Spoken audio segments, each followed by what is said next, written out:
ජේසුපේට මම ෂැරොන්. අදත් ඔයගොල්ලොත් එක්ක එකතු වෙන්නේ House of Restoration International Church එකේ. අද මම ඔයගොල්ලොත් එක්ක බෙදා ගන්න යන්නේ දානියෙල් පොතේ මගේ හදවතට වැදුණු වචනයක්. අපි බලමු මේක මොකක්ද කියලා. අපි මේකෙන් ඔයාට මටයි දෙවියන් වහන්සේ අද දවසේ මොනවද කතා කරන්න කියලා අපි පොඩ්ඩක් බලමු. එතකොට ඔයා දන්නවා නෙබුකදේශ් කියන රජුරුව නේද? තමාගේ නපුංසකයට කතා කළේ කියන නපුංසන්ගේ අධිපතියට කතා කළා කිව්වා ඊශ්‍රායලයේ පුත්‍රයන් අතරින් රාජවංශයෙන්ද උත්තමයන්ද කැලලක් නැත්තා වූ ශෝභමාන වූ ඒ වගේම සකල ශාස්ත්‍රයේම දැනුම් තියෙන දැනගන්ම තියෙන ඥානය ඇත්තා වූ අය රජුගේ මාලිගයේ සිටින්නට පුළුවන්කමක් තියෙන අය ඒ කියන්නේ යෞවනයෝ ගේන්න කියලා කිව්වා. මොකටද ගේන්න කිව්වේ? කල්දරිවරුන්ගේ අකුරුත් භාෂාවත් උගන්වන්නට. ඉතින් ඊට පස්සේ මේ ප්‍රධානියා ගිහිල්ලා යෞවනයෝ රැගෙන ආවා. මේ ගෙනාපු යෞවනයෝ අතර මෙන්න මේ කට්ටියත් හිටියා. කවුද හිටියේ? ඔවුන් අතරේ යූදා පුත්‍රයාගෙන් දානියෙල්ද හනනියාද මිෂායෙල්ද අසරියාද වූය. ඉතින් මේගොල්ලෝ රජවාසලට ආවට පස්සේ නපුංසකයාගේ අධිපතියා මොකද්ද කරේ? ඔවුන්ට නම් තැබුවා. ඒතකොට දානියෙල්ට මේගොල්ලෝ නම තැබුවා බෙල්තෙෂර්ද කියලා. හනනියාට ශද්‍රක්ද, මිෂායෙල්ට මේෂෙක්ද, අසරියාට අබෙද්නෙගෝද කියලා නම් තැබුවා. ඉතින් දැන් මේගොල්ලන්ට රජවාසලට ආවට පස්සේ රජුරෝ අනකරා රාජ භෝජන වලින් මුද්‍රික පාන මේගොල්ලන්ට බොන්න කියලා. රජට හදන එකෙන්ම කොටසක් දවස් පතා නියම කරා. ඊට පස්සේ මොකද කරේ? ඒගොල්ලෝ අවුරුදු 3ක් පෝෂණය කළා ඒගොල්ලොන්ව රජගේ ඉදිරියට ගේන්න කියලා. ඉතින් මේ අතරේ දැන් දානියෙල් හිටියා නේද? එතකොට ශද්‍රක් හිටියා, මේෂක් හිටියා, අබෙද්නගෝ හිටියා. හැබැයි දානියෙල් ගිහිල්ලා මේ අධිපතියගෙන් කිව්වා අපිට එළවලුයි වතුරයි පමණක් බොන්න දෙන්න කියලා. ඉතින් මේ වෙලාවේ අධිපතියා නේද ගොඩක් බය වුණා. මොකද රජවාසලේ වැඩ කරන්නේ රාජනියෝගයක් කඩ කරන්න ඕන. මෙයාලා ඉල්ලන එක නෙමෙයි දෙන්න ඕන. රජුරෝ කියපු එක තමයි අවුරුදු 3ක් යනකන් දීලා රජුගේ ඉදිරියට මේගොල්ලෝ ගේන්න ඕන. හැබැයි ඉතින් මෙතෙන්දී දානියෙල් දෙවියන් වහන්සේ අදහන කෙනෙක්. හැබැයි දානියෙල් එදා තීන්දුව කරගත්තා අපවිත්‍ර නොවී සිටීමට. මොනවින්ද අපවිත්‍ර නොවී සිටීමට? යා මේ වෙලාවේ හිතුවේ කෑම බීම වලින්, රාජ භෝජන වලින්, රාජපාන වලින් අපවිත්‍ර නොවී සිටීමට තීරණයක් අරගෙන එයා දැන් ඒ තීරණේ කොහොමද කරගන්නේ කියන එක තමයි බැලුවේ. ඒකනේ ගිහිල්ලා අධිපතියට කතා කරේ. ඉතින් අධිපතිය බය වුණා රජුරෝ යාගේ හිස ගසා දමයි කියලා. ඉතින් මේ වෙලාවේ අපවිත්‍ර කෑම බීම තමයි එයා කොහෙන්ද එයා ඒ තීරණේ ගත්තේ. කොහෙන්වත් නෙමෙයි ගත්තේ, සිතින් තමයි ඒව නියම කරගත්තේ. ඉතින් ඔයාටයි මටයි පැහැදිලි ආහාර විතරක් නෙමෙයි අපවිත්‍ර ඕනෑම සිතුවිල්ල ඔයාගේ සිතට මනසට එනකොට ඒ අපවිත්‍ර සිතුවිල්ල කරගෙන අපවිත්‍ර ක්‍රියාවක් අනිවාර්යයෙන්ම සිදු වෙන්න පුළුවන්. ඉතින් එහෙනම් මේ අපවිත්‍ර සිතුවිල්ල නවත්ත ගන්න කොහෙන්ද ඔයා තීරණ ගන්න ඕන? සිතින්ම තමයි නියම කරගන්න ඕන. ඔයාගේ ස්ථානේ වෙනස් වුණා කියලා බෑ. ස්ථානේ වෙනස් වුණාට ඒක කරගන්න බෑ. ඔයා සිතින් අධිටන් කරගන්න ඕන, නියම කරගන්න ඕන. එතකොට එදා දෙවියන් වහන්සේ මේ දානියෙල්ට කරුණාවයි අනුකම්පාවයි දැක්ුවා. ඉතින් ඒ වගේම දැනුත් මට ඔයාට කියන්න ඕන ඔයාට අපවිත්‍ර දෙයක් ඔයාගේ සිතට එනවා නම්, මනසට එනවා නම්, අතුලාන්තයේ අපවිත්‍ර ක්‍රියාවකට ඔයා පොළඹවනවා නම්, ඔයා දෙවියන් වහන්සේ තුල දන ගහලා ස්වාමින් වහන්සේට ඒ කාරණාව බාර දෙන්න. ස්වාමිනේ මේ සිතුවිල්ල මගේ සිත මනස අතුලාන්තේ මට වද දෙනවා. මාව පොළඹවනවා ස්වාමිනී මාව මේකෙන් වළක්වන්න. එතකොට එදා දානියෙල්ට නේද? ඒ කෑම වලින් අපවිත්‍ර නොවී සිටීමට ස්වාමින් වහන්සේ උදව් කරා වගේ ඔයාටත් ඔයාගේ ඕනෑම අපවිත්‍ර ක්‍රියාවකින් ඒක කරන්න නැතුව ඉන්න මේ ස්වාමින් වහන්සේ එදා දානියෙල්ට උදව් කරා වගේ අනිවාර්යයෙන්ම ඔයාටත් උදව් කරනවා, උපකාර කරනවා. ඉතින් එදා මොකද කරේ? නපුංසකයාගේ හිටියා ගබඩාකාරයේ අධිපතිය විසින් පත් කළා. ඉතින් දානියෙල් යාට ගිහිල්ලා කතා කළා යා නේද? දෙවියන් වහන්සේ නුවණක් දීලා තිබුණා. එයා ගිහිල්ලා කිව්වා ඔයා අනිත් යවුණොත් එක්ක අපුව සංසන්දනය කරන්න අපිට දවස් 10ක් එළවලුයි නේද වතුරයි දෙන්න කියලා කිව්වා. එතකොට අනිත් යවුණියෝ මොනවාද? රාජභෝජන ගන්නවා. මේගොල්ලෝ වතුරයි එළවලුයි විතරක් නේද පානය කරනවා, කනවා. ඉතින් ඒක නිසා ඒකෙන් පරීක්ෂා කරලා බලලා ඔයාට ඕන තීන්දුවක් ගන්න කියලා කිව්වා. ඉතින් ඒකට එදා ගබඩාකාරයා කැමතිලා මේගොල්ලන්ට අවසර දුන්නා. ඉතින් ඊට පස්සේ මේගොල්ලෝ මොකද කරේ? හැබැයි මෙන්න මේ උගන්නද්දි රජුරෝ නෙබුකද්නේස්ර් කියන රජුරෝ ඇත්තටම මේ යෞවනන් 4 දෙනාටම ස්වප්නද සියලු ආකාර ලියවිලිද දර්ශන සම්බන්ධ හොඳ තේරුමක් ඇති බව රජුරවන්ට වැටහුණා. හැබැයි දා මුළු දේශයේම තමාගේ මුළු දේශයේම අනවින කරුවන් මන්ත්‍රකරුවන්ට වඩා ඔවුන් දස ගුණයකින් සමර්ථ බව රජුට පැහැදිලි වුණා. දැන් ඉතින් මෙතන පැහැදිලි නේද? මෙතන කෑමවල නෙමෙයිනේ ප්‍රශ්නයක් තිබෙන්නේ. කෑමවලට වඩා මෙතන දෙවියන් වහන්සේ තුල ඒගොල්ලෝ සිතින් දෙවියන් වහන්සේ අදහන දරුවෝ විදියට තීන්දුව නියම කරගෙන නේද? එතකොට ස්වාමින් වහන්සේ ඒකට ඔයාට අනිවාර්යයෙන්ම උදව් උපකාර කරනවා. ස්වාමින් වහන්සේ උදව් උපකාර කරගෙන ඕනම අපවිත්‍ර දෙයකින් හැරෙන්න සූදානම් නම් ඒ දෙවියන් වහන්සේ සැදී පැහැදින්නෝ ඔයාව ඒ අපවිත්‍ර ක්‍රියාවලින් නවත්තන්න. ඔයාට ඕනම දෙයක් ස්වාමින් වහන්සේ වෙනුවෙන් කරනවා. ඉතින් ඒක තමයි ඒ කැලෙන් අපිට ගන්න තියෙන අනිවාර්ය උදාහරණය. ඒ වගේම නෙබුකද්නේසර් රජුරෝ නේද මෙහෙම ඉන්නකොට සිහිනයක් දැක්කා. ඒ සිහිනය තෝරලා දෙන්න කියලා නේද යාගේ කට්ටියට කිව්වා, අධිපතීන්ට කිව්වා ඒ රටේම ඉන්න මන්ත්‍රකාරයෝයි යනවිනකාරයෝයි මායාකාරයෝයි කල්දිවරුන් අඬගසන්නට අණ කරා නේද? ඉතින් එතකොට දැන් ඉන්න මුළු රටේම මේ කට්ටිය කරගෙන ආවා. ඉතින් අද කාලේත් ඔය වගේමනේ අපේ ජීවිතේ ප්‍රශ්නයක් වෙනකොට පවුල තුල ප්‍රශ්නයක් වෙන්න පුළුවන්, රැකියාව තුල ප්‍රශ්නයක් වෙන්න පුළුවන්, බිස්නස් එක තුල ප්‍රශ්නයක් වෙන්න පුළුවන්. ඔයා ගොඩක් පීඩා තුල කරදර තුල යද්දි නේද අපේ රටයත් හරි බොහෝ ජනප්‍රියයිනේ. අපි දුවනවා කාගේ පස්සේද? මන්තරකාරයෝ පස්සේ දුවනවා.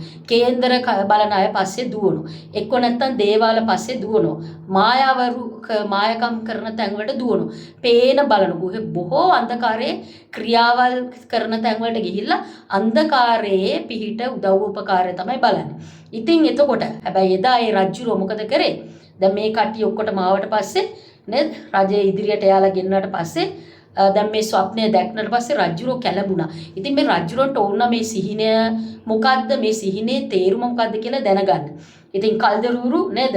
අරම් භාෂාවෙන් රජුට කතා කළා. රජු සදාකාලයටම ජීවත් වේවා ස්වප්නය කියන්න කියලා රජුරෝ ළඟට ඇවිල්ලා කිව්වා. හැබැයි මේ වෙලාවේ රජුරන්ට කිව්ව රජුරෝක කාරණා මගෙන් පාව ගියා. ඔයාලා පුළුවන් නම් මම දැකපු සිහිනය කරන්න ඕන බලන්නකෝ රජුරෝ ඒගොල්ලන්ට නේද? මොකද්ද දුන්නේ? චැලෙන්ජ් එකක් දුන්නා. මම දැක්ක සිහිනය ඕගොල්ලෝ කියන්නේ ඉතින් මන්ත්‍රකාරයෝ, අනවිනකාරයෝ නේද? එතකොට මායාකාරයෝ රටේම අන්ධකාරයේ දේවල් පිටුපස්සේ ගිය ඒව කියන්න පුළුවන් කියපු අය තමයි ගෙනාවේ. හොඳයි. රජුරෝ හොඳ පාඩමක් තමයි එතනින් යාලට ඉගෙනුවේ. මම දැක්ක සිහිනේ පුළුවන් නම් ඔයගොල්ලන්ට කියන්න. ඉතින් මේ ආවේශයේ මේසෙ කෙනෙක් ගාවට නෙමෙයිනේ. ස්වප්නය හරියට තේරුව නැතුණොත් නේද? ස්වාමින් වහන්සේ කිව්වා නුඹලා කැබලි කළා නේද? සමා වෙන්න රජුරෝ කිව්වා නුඹලා කැබලි කොට ගෙවල් කසල ගොඩක් කරනවා. රාජාන හරි තදයිනේ නේද? කිව්වොත් කිව්ව එක කරා. හැබැයි ඔයාලා මේ සිහිනේ අර්ථය හරියට මට තෝරලා දුන්නොත් තෑගි දෙනවා විපාක බොහෝද ඒ වගේම ගෞරවයද මගෙන් ලැබෙනවා කියලා කිව්වා. ඒ දෙපැත්තම රජුට කරන්න පුළුවන්. ඉතින් අද කාලේ එහෙම නෙමෙයිනේ නේද? අද කාලේ අපේ කට්ටිය ගොඩක් ගිහිල්ලා අනවින කරුවන්ට ගාවට ගිහිල්ලා මන්ත්‍ර කරුවන් ගාවට ගිහිල්ලා ශාස්ත්‍ර කරුවන් ගාවට ගිහිල්ලා ඔය මමයි ඕනතරම් මේ රටේ ඒගොල්ලෝ කියපු දේවල් හරිද වැරදිද කියලා අපි අහලා තියෙනවා. ප්‍රසිද්ධ මාධ්‍යවලත් අපි අහලා තියෙනවා නේද? ඒවා බලලා ගිහිල්ලා ඒවා උඩු යටි කරුණාම නිකන් හිස්සතේ බලාගෙන ඉන්නවා. සමහරට ඔයාටයි මට මේ අත්දැකීම් අනිවාර්යෙන් තියෙන්නේ නැති. ඒ කියපු දේවල් ඒ විදිහටම වුණාද නේද?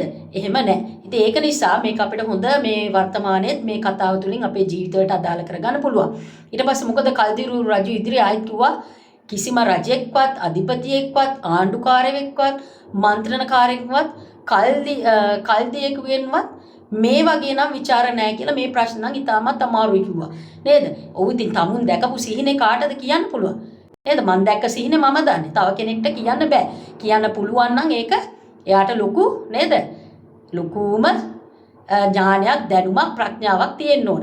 ඉතින් ඒ දුන්න චැලෙන්ජ් එක ගන්න එදා ඒ ආපු කාටවත් බැරි වුණා. ඉතින් ස්වාමින් වහන්සේ මට වාට මෙතනින් මතක් කරන්නේ ඒගොල්ලන්ට ඔයා දකින සිහිනයක්වත් කියා ගන්න බෑ.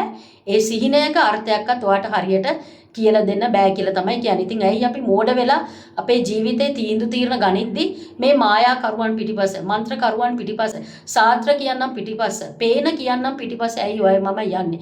ඇයි අන්ධකාරයේ දේවල් තුල යන්නේ කියන එක තමයි අද මේ කතාවෙන් මමත් ඕගොල්ලෝගෙන් දැන් අහන්න යන්නේ. ඒ වගේම මේගොල්ලෝ එදා උත්තරයක් දුන්නා. මනුෂ්‍යයන් සමග වාසය කරන දෙවිවරුන්ට මිස වාසය නොකරන දෙවිවරුන්ට මිස රජු ඉදිරියේ ඒක පෙන්වන්නට පුළුවන් කිසිම වෙන කිසිවෙක් නැතයි කියලා කිව්වා නේද? දැන් දෙවිවරු එයාලා කියනවා දෙවිවරු මිනිස්යන් එක්ක වාසය කරන්නේ නැහැ කියලා. හැබැයි මමයි මම අදහන දෙවියන් වහන්සේගේ සුද්ධාත්මයන් වහන්සේ අපි තුල වාසය කරනවා කියලා. හලෙලූයා. ඉතින් ඒ දෙවියන් වහන්සේට ඒ ආත්මයන් වහන්සේ කරනකොටගෙන මටයි ඔයාටයි ඕනතරම් රහස් එලිදරව් කරන්න පුළුවන්. අපි දකින ස්වප්නවල තේරුම කියන්න පුළුවන්. දර්ශනවල නේද අර්ථය අපිට දෙන්න පුළුවන්. ඉතින් එතකොට රජට කේන්ති ගියා හොඳටම මේ ආපු කිසි කෙනෙකුට රජුරෝ දැක්ක සිහිනේ කියන්න බැරි වුණා. සිහිනේ කියන්න පුළුවන් කෙනාට තමයි රජ විශ්වාස කරේ අර්ථයත් හරියට කියලා දෙන්න පුළුවන් කියලා. සිහිනේ කියන්න බැරි කෙනාට කොහෙත්ම අර්ථයත් කියලා දෙන්න බෑ කියලා හිතුවා. රජ ගොඩක් කේන්ති ගිහිල්ලා ඊට පස්සේ මොකද කරේ බබිලෝනියේ සියලු ශාස්ත්‍රවරුන් නැත් කර දමන්න කියලා අණ කරා. ඉතින් දැන් මෙහෙම අණ කරාට පස්සේ එදා මේ රජුරෝ ගාව හිටපු ඇමති අරියෝ නේද දානියෙල්ලා ඊට පස්සේ සමාගාරයන් මරන්නත් හෙව්වා. මොකද කලින් දානියෙල් රජවාසලට ආවනේ හෙව්වා. ඒ හොයලා යනකොට ඉතින් ඒ වෙලාවට දානියෙල්ට මෙයාව හම්බුණා. එතකොට දානියෙල් නුවණින් කතා කරලා ඇහුවා ඇයි රජුරෝ මෙච්චර කෝප වෙලා තියෙන්නේ? ඇයි මෙච්චර තද නියෝගයක් දුන්නේයි කියලා ඇහුවා. එතකොට ඒ ඇමතියා නේද අරියෝ එයාට කිව්වා මෙන්න මේ සිහිනය එයාට තෝරලා දෙන්න පුළුවන් කෙනෙක් මේ මුළු බබිලෝනියාවම නැහැ කියලා. එතකොට ඊට පස්සේ දානියෙල් කිව්වා ඔයා ගිහිලා රජුරුගෙන් කල් ගන්න. එයා ඇවිල්ලා ඒ සිහිනය එයාට අර්ථ කරලා දෙන්න කියලා අර්ථකථනය තේරුම් කරලා දෙන්නම් කියලා කිව්වා. එතකොට ඔයා දානියෙල් 2:18 ඒ සිහිනය රජුරුව දැක්ක සිහිනය මොකද්ද කියලා කියවන්න. ඒ වෙලාවේදී 2:18 එයා කිව්වා ඒ රහස ස්වර්ගයේ දෙවියන් වහන්සේගේ ගෙන් ගිහිල්ලා අනුකම්පාව ඉල්ලන්න කියලා කිව්වා නේද? දැන් මොකද කරේ දානියෙල් ගිහිල්ලා එයා අදහන ස්වර්ගයේ වැඩ සිටින අපේ දෙවියන් වහන්සේට එයා අනුකම්පාව ඉල්ලුවා.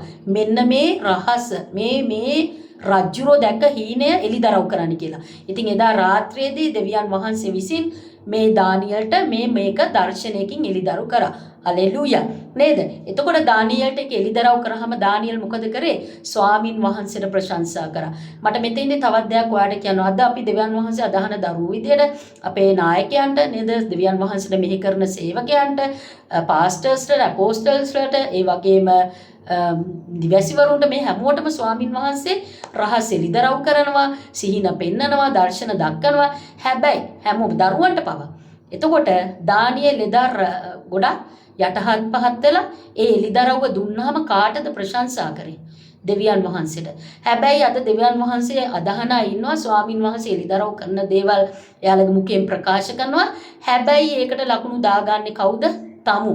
මේක එලිදරව් කර දෙවියන් වහන්සේට නෙමෙයි. ඒක හරිම අවාසනාවන්ත තත්ත්වයක්. දෙවියන් වහන්සේ වාට එලිදරව් නොකර නම් ඔයා කොහොමද තව කෙනෙකුට ඒක කියන්නේ? මම මේ කියන්නේ දෙවියන් වහන්සේ එලිදරව් කරන දේවල් ගැන පමණයි, යක්ෂය එලිදරව් කරන දේවල් නෙමෙයි. ඉතින් ඒක නිසා එදා අපිට දානියෙල්ගෙන් ඉගෙන ගන්න තියෙන පාඩම තමයි ස්වාමින් වහන්සේ යම් දෙයක් වාට කරා නම්, යම් දෙයක් එලිදරව් කරා නම්, සිහිනය තේරුම් කළ දුන්නා නම්, දර්ශනය තේරුම් කළ දුන්නා නම් ඔයා දෙවියන් වහන්සේට ප්‍රශංසා කළ යුතුයි. එතකොට ස්වාමින් වහන්සේ නේද? එහෙම මේ ප්‍රශංසාව යාට දෙනකොට ප්‍රශංසාව අයිති කෙනාට තමයි අපි ඒක දෙන්න ඕන. 2:21 තවත් කියනවා ස්වාමින් වහන්සේ අපිට ප්‍රඥාවත් බලයත් අයිති කාටද? උන්වහන්සේට කියලා දෙනවා. මටයි ඔයාට නෙමෙයි ප්‍රඥාවයි බලයයි අයිති. මේ අහස පොළොව මැව්ව දෙවියන් වහන්සේට. ඒ වගේම කාලවලද ප්‍රස්තාවල්ද වෙනස් කරන්නේත් කවුද? මේ දෙවියන් වහන්සේ. ඒ වගේම රජ්ජුරුවරු පහ කරන්නේ රජවරු පත් කරන්නේත් කවුද? දෙවියන් වහන්සේ. එතකොට ඒ වගේම කියනවා මේ පොතේ තව ප්‍රඥාවන්තයන්ට ප්‍රඥාවද නුවණැත්තන්ට දැනුම දෙන්නේ උන්වහන්සේලු. ඒ වගේම ගැඹුරු රහස් වූ කාරණාද එලි කරන්නේ මේ දෙවියන් වහන්සේලු. ඒ වගේම අන්ධකාරයේ තිබෙන දේවල් දන්නේත් උන්වහන්සේලු. ආලෝකයේද උන්වහන්සේ සමග වාසය කරනවලු. ඉතින් කොච්චර රන් හා සමාන වැකිද මේ කියලා තියෙන. අපි හිතනවා අපි තමයි ප්‍රඥාවන්ත. අපි හිතනවා අපි මහන්සියෙන් තමයි දැනුම ගත්තේ. අපි තමයි ප්‍රඥාව ලබා ගත්තේ. මේ හැමෝටම මේ ස්වාමින් වහන්සේ තමයි එයාට අයිති ප්‍රඥාව, එයාට අයිති බලය මේ මිනිස්සයටත් දෙන්නේ. නේද? අපි හිතන අපේ ඡන්දෙන් අපි තෝරාපත් කරගන්න. ඔව්. ඡන්දෙන් තෝරාපත් කරගන්නත් ස්වාමින් වහන්සේ තමයි අපිට යාව තෝරලා දෙන්නේ, පහ කරන්නත් අයිතිය දෙනවා. බලයේ තියන්නත් අයිතිය දෙනවා. ඒ වගේම ස්වාමින් වහන්සේ ගැඹුරු තැන්වල හැම කාරණාවම දන්නව, රහස් දන්නව. ඉතින් එච්චර බලවන්ත වූ දෙවියන් වහන්සේ කෙනෙක් තමයි මම අයයි ඇසුරු කරන්නේ. ඒ දෙවියන් වහන්සේ ඔයා යාඥා කළා ඔයා ස්වාමින් වහන්සේගේ විමසනකොට එදා දානියල්ට ඒ සීනේ තේරුම් කරා වගේ වාටත් ඕන දෙයක් මේ දෙවියන් වහන්සේ තේරුම් කළ දෙනවා. ඒ වගේම එතකොට මොකද්ද කිව්වේ දානියල් කිව්වා ඒක තේරුම් කළ දුන්නා මාගේ පියවරුන්ගේ දෙවියන් වහන්සේ නේද? පියවරුන්ගෙන් පවා පරම්පරාවෙම දෙවියන් වහන්සේ නේද? ඔබ මට ප්‍රඥාවත් බලයක් දී ඔබගෙන් අප විචාල කාරණය දැන් මට දැන්නූ බැවින් ඔබට ස්තුති කරමි. නේද? එයා ක්‍රෙඩිට් දාගත්තේ නැහැ. ස්වාමින් වහන්සේනේ කිව්වේ. ඒතකොට ප්‍රඥාවත් බලයත් ඔබ වහන්සේ තමයි දුන්නේ. ඔබ වහන්සේ තමයි මේක මට කිව්වේ. ඒ ඔබ වහන්සේ මට ඒ කාරණාව දන්නපු නිසා ස්වාමිනී ඔබ වහන්සේට ස්තුතියි කියලා කිව්වා. ප්‍රශංසා කරා, ස්තුති කරා දෙකම කරා. එතකොට ස්වාමින් වහන්සේ එයාට කිව්වා රහස් එලිදරව් කරන නේද? දෙවියන් වහන්සේනේ. එතකොට දානියලට එක කිව්වේ රහස් එලිදරව් කරන දෙවි කෙනෙක් ස්වර්ගයේ ඉන්නවා කියලා කිව්වා. ඒ වගේම මතු සිද්ධ වෙන යන දේ තමයි නුඹට පෙන්වලා තියෙන්නේ කියලා එයා රජුරෝ ළඟට ඇවිල්ලා කිව්වා නේද? එතකොට රජුරෝ මොකද්ද මේක අහගෙන ඉඳලා ඊට පස්සේ දානියෙල් මෙන්න මේ රජුරවන්ට මෙන්න මෙහෙම කිව්වා. එතනත් එයා රජ ඉදිරියේ ලොකුකම්ම අරගන්න ගියේ නැහැ. නේද? රජ ඉදිරියේ අර අපි කියනවනේ බෝස්ටින් කරනවා කියලා ඒක කරන්න ගියෙත් නැහැ. නේද? එයා ප්‍රීතියෙන් මේ ඔළුව ලොකු කරගත්තේ නැහැ. නේද? රජයට එයා රජ ළඟට ගිහිලා සිහිනය පැහැදිලි කළා. එයා තවත් මෙන්න මේම කතාවක් කිව්වා. මම මේ රහස එලිදරව් උනේ ජීවත් සිටින සියල්ලන්ට වඩා මට ප්‍රඥාව තිබෙන නිසා නොවේ. නේද? වෙන කෙනෙක් රජගාවට ගියා නම් මොකද්ද කියන්නේ? මම තමයි ප්‍රඥාව තියෙන එක්කෙනා. මෙතෙන්ට කවුරුකුත් ආවේ නැහැ. නමුත් මට තියෙන ප්‍රඥාවක මහත බලන්නකෝ. හැමෝටම කියන්න බැරි දේ රජුරනේ මම ඔබට කිව්වා කියලා ඔය වගේ ලකුණු දාගන්නනේ. හැබැයි මෙයා ඊටාම යටහත් පහත්ලේ රජුරෝට කිව්වේ මොකද්ද? මට මේ රහසේ එලිදරව් උනේ ජීවත්ව සිටින සියල්ලන්ට වඩා මම ප්‍රඥාව කියලා කියන්න නෙමෙයි. අර්ථය රජුවන්ට දක්වන පිණිස ඔබගේ සිතේ සිතුවිලි ඔබට දැනගන්න පිණිසත් කියලා කිව්වා නේද? එයාගේ එතකොට දන්නවනේ මෙයා දානියල් ඇවිල්ලා දැකපු සීනේ කියනකොට රජුරෝටම තේරෙනවා මෙයා කොච්චර මෙයා දැකපු හීනේ පවා දන්නවද කියලා. එතකොට ඒක හරි පුදුමයක්නේ නේද? ඒක නිසා එයා අනිත්‍යයට වඩා ප්‍රඥාවන්තයි කියලා කියනනේ මේ ආවේ. ඒ සිහිනේ ඕගොල්ලෝ කියවන්න ඊට පස්සේ මොකද්ද රජුරෝ කරේ රජ කෙනෙක් වෙලත් දණින් වැටිලා දානියල්ට වැන්දා රජ කෙනෙක්. එතකොට ආහාර පූජාවන් සුවඳ ද්‍රව්‍ය උට දේ පූජා කරන්න කියලා අන කරා. ඉතින් මේ දේවල් මේ විදිහට වුණා. ඉතින් ඒකෙන් මට කියන්න ඕන සැබවින්ම අපේ දෙවියන් වහන්සේ නේද? එතකොට බලවන්තයි. එදා ඒ රජුරොත් කිව්වා සැබවින්ම නුඹලාගේ දෙවියන් වහන්සේ දෙවිවරුන්ගේ දෙවියන් වහන්සේ. ඔයා දන්නවනේ මුළු බබලෝනියම පිළිම හදාගෙන රූප වන්දනාම ලොකුවට කරා. එතකොට ඒගොල්ලෝ අදහුවේ අන්‍ය දෙවිවරු. ඉතින් ඒ රජුරොන්ට පවා තේරුණා නුඹලා අදහන දෙවියන් වහන්සේ දෙවිවරුන්ගේ දෙවියන් වහන්සේය. රජවරුන්ගේ ස්වාමින් වහන්සේය. රහස් එලිදරව් කරන තැනැත්තන් වහන්සේ කිව්වා. ඉතින් එතකොට මොනවාද කරේ? දානියල්ට බොහෝ තෑගි භෝග දීලා මුළු බැබලෝනිය පළාතම කෙරෙහි ඔහු ආණ්ඩුකාරයෙක් කරා. හරිද? සියලු ශාස්ත්‍රවන්තයන් කෙරෙහිද ප්‍රධාන අධිපතිය කරා. ඉතින් බලන්නකොට දානියල්ට ලැබිච්ච දේවල්. ඉතින් එදා දානියල්ට විතරක් නෙමෙයි දෙවියන් වහන්සේට නියම තැන දෙනවනම් දෙවියන් වහන්සේත් එක්ක නිරන්තරයෙන් සම්බන්ධ වෙලා ඉන්නවනම් මේ ස්වාමින් වහන්සේගෙන් අහන දේවල් ඔයාට එලිදරව් කරනවා, මතුවෙන්න යන දේවලුත් එලිදරව් කරනවා, ස්වප්නවල තේරුම් එලිදරව් කරනවා, දර්ශනවල තේරුම් එලිදරව් කරනවා. මේ ස්වාමින් වහන්සේට ඔයා කීකරුණා. එතකොට ඔයාට මේ එදා දානියල් අධිපතියෙක් කරා වගේ මාවත් ඔයාවත් අනිවාර්යයෙන්ම ස්වාමින් වහන්සේට පලාතකටම අධිපතියෙක් කරන්න පුළුවන්. හාලෙලූයා. ඒ විතරක් නෙමෙයි නේද? ඒ වාගේ එපර දානියෙල් ලිලීමක් කරා රජුරුවන්ගෙන් එයාගාව හිටියනේ ශබ්ද්‍රක් මේෂක් අබෙන්නගෝ කියලා තුන්දෙනේ. ඒ කට්ටියත් පලාතේ අනිත් කාරණාවල් වලට පත් කරන්න කියලා කිව්වා. ඒ වගේම රජුරුවෝ ඒකටත් එකඟ වෙලා ඒකට කැමැත්ත දුන්නා. එහෙනම් ඔයාට තේරෙනවා ඔයා අධිපතියෙක් කරාම ඔයාගේ පහලින් අයටත් ඒ ආශිර්වාදය බෙදෙනවා. ඉතින් ස්වාමින් වහන්සේට මේ වගේ මහත් දේ පුදුම දේ බලවත් දේ ඔයාගේ මගේ ජීවිතවල කරන්න පුළුවන්. ඊට පස්සේ දානියල් රජවාසලේ හිටියා නේද? ඊට පස්සේ මෙන්න මේ කතාවෙන් කියන්න පුළුවන් දේවල් තමයි රජ පවා දෙවියන් වහන්සේට වෙනස් කරන්න පුළුවන් නේද? ඕනම මිනිහෙක් ඕනම ජාතියක ස්වාමින් වහන්සේට වෙනස් කරන්න පුළුවන්. හැබැයි වෙනස් කරන්න පුළුවන් වෙන්නේ ඔයා මේ දෙවියන් වහන්සේ ඔයාගේ ජීවිතයට බාරගත්තොත් විතරයි. ඔයා පිළිගත්තොත් විතරයි. විශ්වාස නොකරොත් මේ ස්වාමින් වහන්සේට ඔයාගේ තුල මහත් දේ පුදුම දේ බලවත් දේ කවදාවත් කරන්න වෙන්නේ නැහැ. ඊට පස්සේ තමයි ප්‍රශංසාව අපි දෙන්න ඕන අපේ දෙවියන් වහන්සේට. මට ප්‍රඥාව දුන්නේ, මට බලය දුන්නේ, මට ස්වප්න තේරුම් කළ දුන්නේ, දර්ශන තේරුම් කළ දුන්නේ, මතු වෙන්න යන දේවල් පවසන්නේ කවුද? මේ අහස පොළොව මැව්ව දෙවියන් වහන්සේට. ඒක නිසා ඔයාට ඒ තලන්ත හැකියාවල ඒ දීමනා ඒ ඵලවාග් තුල වර්ධනය කරාට පස්සේ ආලේපයෙන් පිරෙව්වට පස්සේ ස්වාමින් වහන්සේ ඔයාගේ ශරීරය පාවිච්චි කරමින්, ඔයාගේ දිව දෙතොල පාවිච්චි කරමින්, ඔයාගේ අත්පා පාවිච්චි කරමින් ස්වාමින් වහන්සේ කරන්නා වූ මහත් වූ දේවල් වලට ලකුණු දා ගන්න ඕන ඔයා නෙමෙයි. ඒ හැම දෙයක්ම දානියෙල් වගේ යටහත් පහත් වෙලා ඒවයි ගෞරවය, ඒවයි ප්‍රශංසාව ඔයා අනිවාර්යෙන් මතක තියාගන්න ඕන ස්වාමින් වහන්සේට ඔසවන්න. හalleluya. ඒ වගේම නිරන්තරයෙන් දෙවියන් වහන්සේට ස්තුති කරගන්න. ස්වාමින් වහන්සේ තුල යටහත් පහත් වෙන්න, නිහතමානී වෙන්න, ස්වාමින් වහන්සේට අයිති දේ ස්වාමින් වහන්සේටම ඔසවන්න. යම් කෙනෙක් ඔයාව තමයි ස්වාමින් වහන්සේ පාවිච්චි කරන්නේ. හැබැයි ඒ ගෞරවය අයිති ස්වාමින් වහන්සේට පෙරලා එක ස්වාමින් වහන්සේටම ඔයා නැවත ඔසවන්න. ඒ වගේම තමයි ඔයාව ස්වාමින් වහන්සේ ඉහළ ස්ථානක තියෙනවා. දානියෙල්ව රජවාසනේ තිබ්බා. ඒ වගේම දානියෙල් හිටපු අනිත් අයට ස්වාමින් වහන්සේට ආශිර්වාද කරන්න පුළුවන් වුණා. නේද? ඉතින් එහෙනම් ඔයා හැමතිස්සම ගෝඩ් එකේ ඉන්න ඕන, දෙවියන් වහන්සේගෙන් අහන්න ඕන, තීන්දුව తీරන ගන්න කලින් ස්වාමින් වහන්සේට යාඥා කරන්න ඕන. ක්‍රෙඩිට් එක ඔයා නෙමෙයි ගන්න ඕන. මේ අහස පොළොව මැව්ව දෙවියන් වහන්සේටයි දෙන්න ඕන. හැමතිස්සම ස්වාමින් වහන්සේට යටත් වෙන්න ඕන. ඉතින් මේක ඔයාට අවනම්බුවක් නෙමෙයි. මේ දෙවියන් වහන්සේට හරි විදියට එකීකරුකම පෑවහම, යටහත් පහත්කම පෑවම අනිවාර්යෙන්ම දානියෙල්ව එදා ඉස්සෙවුවා වගේ ඔයාවත් ඔයාගේ ජීවිතේ බලවත් අධිපතියෙක්, ආණ්ඩුකාරවරයෙක්, රජ කෙනෙක්, එහෙම නැත්නම් මේ රටක් පාලනය කරන කෙනෙක් වට හිතා ගන්න බැරි තැන් වලට මේ දෙවියන් වහන්සේට ඔයාව ගෙනියන්න පුළුවන්. එහෙනම් මේ වචනේ වාට යම් බලපෑමක් වුණාද වගේ හදවතට කතා කරාද? මේ වීඩියෝ එක ඔයා subscribe කරන්න, share කරන්න, like කරන්න, මේ ආශිර්වාදයේ පංගුකාරයෙක් වන්න. ජෙස්පීටයි.